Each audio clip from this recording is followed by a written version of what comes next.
मुंबईत बनावट नकाशे सादर करून केलेल्या बांधकामांना दणका. मुंबई महापालिकेने बांधकामे तातडीने निष्कासित करण्याचे आदेश. चंद्रशेखर बावनकुळे यांचे महापालिकेला आदेश. उपमुख्यमंत्री एकनाथ शिंदे यांची आज यवतमाळमध्ये आभार सभा. दुपारी 4 वाजता समता मैदानात आभार सभेला उपस्थित राहणार. शिवसेनेचे माजी उपनेते विजय नाहट पुन्हा शिवसेनेत दाखल. उपमुख्यमंत्री एकनाथ शिंदे यांच्या उपस्थितीत पक्षप्रवेश. तर विधानसभा निवडणुकीपूर्वी उमेदवारी मिळाली नसल्यानं शिवसेनेला ठोकला होता रामराम. सिडको घरांच्या किमती कमी करणार नसल्याने मनसे आंदोलनावर ठाम. तर मनसेतर्फे सिडको विरोधात इंजेक्शन मोहीम राबवण्यात येणार. ठाकरेंच्या शिवसेनेच्या क्षेत्रप्रमुख जया माने यांच्यासह शेकडो कार्यकर्त्यांचा शिंदेच्या शिवसेनेत प्रवेश. राजापूर लांजा विधानसभेचे आमदार किरण सामंत यांच्या उपस्थितीत पदाधिकारी कार्यकर्त्यांचा प्रवेश. पंढरपूर विभागाच्या ताफ्यामध्ये 5 नव्या बस दाखल. एसटी बसेसचे पूजन आणि लोकार्पण पंढरपूरचे आमदार समाधान अवताडे यांच्या हस्ते करण्यात आले. यावेळी अवताडे यांनी प्रवाशांसोबत एसटी बसने प्रवास केला. पंढरपूर तालुक्यात नागरिकांना उन्हाच्या झळा बसू लागल्यात. आमदार समाधान अवताडे यांनी घेतली पाणी टंचाई आढावा बैठक. शिर्डीतील साईबाबांचं समाधी मंदिर रामनवमीच्या दिवशी भाविकांसाठी रात्रभर खुलं राहणार. तसंच रामनवमी उत्सवानिमित्त शिर्डीत 3 लाख भाविक येण्याचा अंदाज आहे. कोल्हापुरातील ज्योतिबा देवस्थानाचा विकास करण्यात येणार. 500 कोटींच्या विकास आराखड्याला मिळाली मान्यता. तर पहिल्या टप्प्यात 272 कोटींची विकास कामं होणार. राज्य सरकारचा 100 दिवसांसाठी 7 कलमी कृती आराखडा कार्यक्रमाचा पुण्यात आढावा घेण्यात येणार. 4 आणि 5 एप्रिलला बालेवाडीतील द ऑर्चिड हॉटेलमध्ये होणार बैठक. पालघरच्या नवनियुक्त जिल्हाधिकारी इंदूर राणी जाखड यांनी आज पालघर जिल्हाधिकारी पदाचा कार्यभार हाती घेतलाय. पालघरमध्ये शिक्षण आणि आरोग्य यावर आपण सर्वाधिक भर देणार असल्याचं आश्वासन जाखड यांनी दिलंय. Pune Jammu Tawi Jhelum express housefull. उन्हाळी सुट्टी पडल्यामुळे एक्सप्रेसला प्रचंड गर्दी आहे. तर 2 एप्रिल ते 30 जून पर्यंत एक्सप्रेसच्या तब्बल 522 अतिरिक्त फेऱ्या होणार. पुण्यात पुन्हा एकदा ठाण्याच्या रिक्षाची जोरदार चर्चा. ठाण्याची रिक्षा सुसाटचे झळकले फलक. बोलने वाले बोलते रहे वो काम ही करते जाए बॅनरवर उल्लेख. एकनाथ शिंदेवरील विंठपणात्मक गाण्याला पुण्यातल्या बॅनरच्या माध्यमातून उत्तर. कॉमन मॅन असे व्यंगचित्र असलेला हा फलक लक्षवेधी. शालेय शिक्षण विभागाकडून 1 राज्य 1 गणवेश निर्णय मागे. गणवेशाचा रंग आणि रचना ठरवण्याचा अधिकार शाळा व्यवस्थापनाचा. शालेय शिक्षण विभागाने योजना वर्षभरात गुंडाळली आहे. अमरावती शहरात 16 एप्रिलपर्यंत प्रतिबंधात्मक आदेश लागू. भंग करणाऱ्या व्यक्तीविरुद्ध कायदेशीर कारवाई करण्यात येईल. पोलीस आयुक्तांची माहिती. पुणे शहरातला पाणी पुरवठा आज बंद राहणार. देखभाल दुरुस्तीच्या कामासाठी अनेक भागातील पाणी पुरवठा आज बंद. मार्चमधील रणरणत्या उन्हामुळे 81 पक्षी जखमी. दरवर्षीच्या तुलनेत यंदा जखमींचं प्रमाण अधिक आहे. तर जखमी पक्ष्यांवर रुग्णालयात उपचार सुरू. आळंदीमधील नगर परिषदेच्या हद्दीत पाणी पुरवठा बंद. उद्या शहरात कमी दाबाने नागरिकांना मिळणार आहे पाणी. चंद्रपूर शहरातील रस्त्यांवर खड्डे आणि धूळ. यामुळे मार्चच्या प्रदूषणात पुन्हा मोठी वाढ. 31 दिवसांपैकी 9 दिवस अत्याधिक तर 18 दिवस साधारण प्रदूषण. सोलापुरात बंद असलेल्या महात्मा गांधी प्राणी संग्रहालयाच्या महापालिकेच्या आयुक्तांची भेट. आयुक्त सचिन ओंबासे यांनी प्राणी संग्रहालयाची पाहणी करून संग्रहालयातील दुरुस्ती संदर्भात अधिकाऱ्यांना दिल्यात सूचना. सिंधुदुर्ग विमानतळावरून फ्लाय 91 कंपनीची सिंधुदुर्ग पुणे सिंधुदुर्ग विमानसेवा पुन्हा सुरू. सोमवार आणि शुक्रवार वगळता आठवड्याचे 5 दिवस राहणार विमानसेवा सुरू. गेल्या अनेक वर्षापासून रखडलेल्या मुलुंडच्या MT अग्रवाल रुग्णालयाचे काम आता अंतिम टप्प्यात. हे रुग्णालय एका खासगी संस्थेला चालवायला देण्याचा घाट पालिका प्रशासनाकडून घातला जाणार. परभणी शहरात रमजान ईद निमित्त ईद ए मिलाद कार्यक्रमात एकतेचे दर्शन. राजकीय नेत्यांसह हिंदू मुस्लिम बांधवांची मोठ्या संख्येने उपस्थिती होती. इंदापूर तालुक्यातील निमगाव केतकी या ठिकाणी रंगल्या बैलगाड्या शर्यती. प्रथम क्रमांकासाठी 1,11,000 रुपयांचे बक्षीस. स्पर्धेत 400 बैलगाड्या सहभागी. अक्कलकोट तालुक्यात हन्नूळ गावातील रानमाथ्यावरती हन्नूर केसरी बैलगाडा स्पर्धेत बुलढाण्याच्या झिंगाट्टा बाब्या ठरला हन्नूर केसरी. जवळपास 129 बैल जोडी मालकांनी घेतला होता सहभाग. अकोल्यात चक्क पिण्याच्या पाण्यात आढळला जिवंत अळ्या. यामुळे नागरिकांमध्ये भीतीचं वातावरण.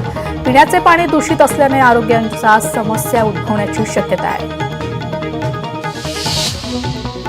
चैत्र नवरात्रीचा आजचा 5वा दिवस. दिल्लीतील झंडेवाला देवी मंदिरात आरतीत भाविकांची मोठ्या प्रमाणात गर्दी आहे. कडक उन्हाच्या झळांनी मुंबईकर हैराण. बाष्पीभवनामुळे मुंबईकरांचा पाणीसाठा अर्ध्याहून झालाय कमी, तर मुंबईतील पाणीसाठा 35%. राज्यातील सर्व पथकर नाक्यांवर फास्टॅग अनिवार्य. महामार्गावर सुमारे 11,800 वाहनांना दंड भरावा लागणार. सर्वाधिक विना फास्टॅग वाहने मुंबई पुणे द्रुतगती मार्गावर आढळली आहेत. सोन्याचा भाव 91,115 रुपये, तर चांदीचा भाव 99,815 प्रतितोळा. सोन्याच्या भावात वाढ, तर चांदीच्या दरात घसरण. मधुमेह, हृदयविकारासह जीवनदायी अशा 900हून औषधांच्या किमती 1 एप्रिलपासून वाढल्यात. त्याचा मोठा फटका आता देशातील कोट्यवधी रुग्णांपासून गोरगरीब रुग्णांना बसणार. कर्नाटकातील हावडीमधील केरेपेटे महोत्सवात लोकांनी केली आहे माशांची शिकार. मुंबईसह उपनगरात गुरुवारीही ढगाळ वातावरणासह काही ठिकाणी हलक्या सरींचा अंदाज. तसेच ठाणे, पालघर आणि रायगड जिल्ह्यातही हलका पाऊस पडण्याची शक्यता आहे. अमरावती शहरात अवकाळी पावसाची जोरदार हजेरी. हवामान विभागाकडून येलो अलर्ट जारी. तर अचानक पाऊस सुरू झाल्याने नागरिकांची उडाली आहे तारांबळ. उन्हाळी हंगामात असलेल्या भुईमूग, तीळ, कांदा आणि संत्रा पिकाचं नुकसान होण्याची शक्यता आहे. नाशिक तालुक्यातील दारण पट्ट्यातील गावांमध्ये झालेल्या अवकाळी पावसामुळे शेतीमालाचं मोठं नुकसान झालंय. द्राक्ष बागांसह काढणीस आलेला गहू, कांदे, फळभाज्या आणि पालेभाज्यांचंही मोठं नुकसान झालंय. अकोल्याच्या तेल्हारा तालुक्यात वादळी वाऱ्यासह जोरदार पाऊस. अवकाळीमुळे आंबे, गहू, कांदा पिकांचं मोठ्या प्रमाणात नुकसान. हिंगोली जिल्ह्यात अकोली गावाच्या शेत शिवारामध्ये असलेल्या शेतकरी गजानन कदम यांच्या 1.5 एकरवरील केळीच्या बागेचं अज्ञाताकडून नुकसान. दोषीवर कारवाई करण्याची मागणी शेतकरी गजानन कदम यांची आहे. लांजा तालुक्यातल्या अवकाळी पावसाचा फटका. अवकाळी पावसामुळे आंब्याचं मोठं नुकसान, तर आंबा पीक उशिरा आल्यानं व्यावसायिकांचं नुकसान. आंबा निर्यातीत देशात रत्नागिरी जिल्हा अव्वल. मॅगोनेट प्रणालीद्वारे पणन मंडळाकडे नोंदणी झालेल्या आंबा बागायतदारांची कोकणातील संख्या अधिक. 14 एप्रिल पूर्वी शेतकऱ्यांची सरसकट कर्जमाफी करा. या मागणीसाठी शेतकरी संघटनेचा जिल्हाधिकारी कार्यालयावर मोर्चा. अन्यथा 15 एप्रिलपासून शहरात जाणारा शेतीमाल रोखण्यात येईल, असा इशारा यावेळी शेतकरी संघटनेचा अध्यक्ष यांनी दिलाय.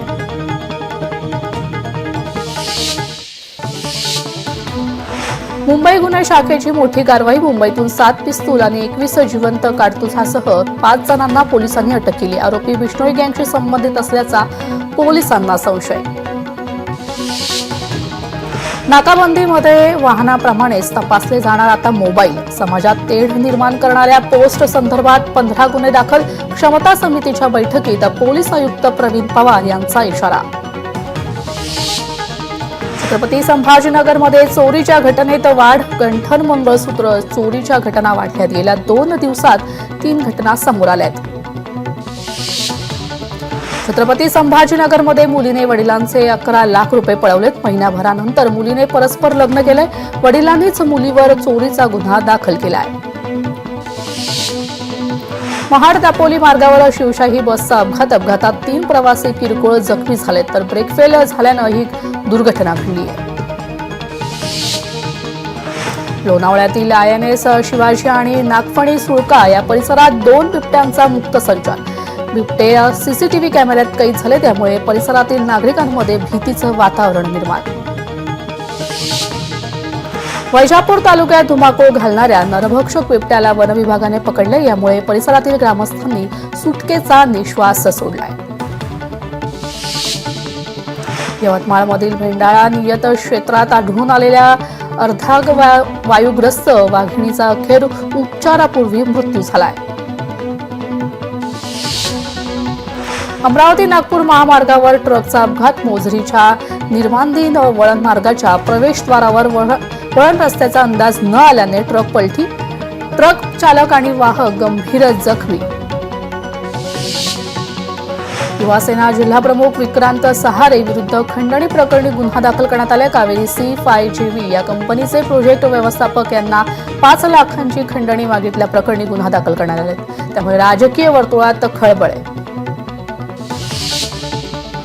कोल्हापूरमध्ये बकरी शेळ्या चोरणाऱ्या टोळीस अटक करण्यात आली. आळते फाटा या ठिकाणी कारवाई करण्यात आली आहे. तर टोळीकडून बकरी विक्रीतून जमा झालेले 30,000 रुपये आणि दुचाकी असा 1 लाख रुपयांचा मुद्देमाल जप्त करण्यात आलाय. गुजरातमध्ये हवाई दलाचे जॅग्वार लढाऊ विमान कोसळले. एका ट्रेनी पायलटचा मृत्यू तर दुसरा गंभीर जखमी झालाय. कलावड रोडवरील सुवर्धा गावाजवळ ही घटना घडली आहे.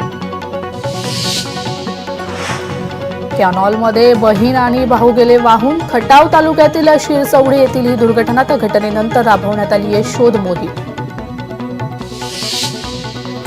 चाळीसगावच्या कन्नड घाटाच्या पायथ्याशी पिकअप वाहनाचा भीषण अपघात. अपघातात 3 प्रवाशांचा मृत्यू तर 5 जण गंभीर जखमी झाले. भिवंडीतील देवनगर परिसरात किरकोळ कारणावरून 2 कुटुंबांमध्ये हाणामारी. वाद उफाळल्यानंतर पत्र्याचे छत अचानक कोसळले. सुदैवाने या घटनेत कोणालाही गंभीर दुखापत झालेली नाही. उल्हासनगरात 23 वर्षाच्या चोरानं एकामागून एक बाईक चोरी करत घातलाय धुमाकूळ. अखेर या सराईत चोरट्याला उल्हासनगर पोलिसांनी अटक केली आहे. लोकशाही मराठी ऐका, पहा, जागरूक रहा.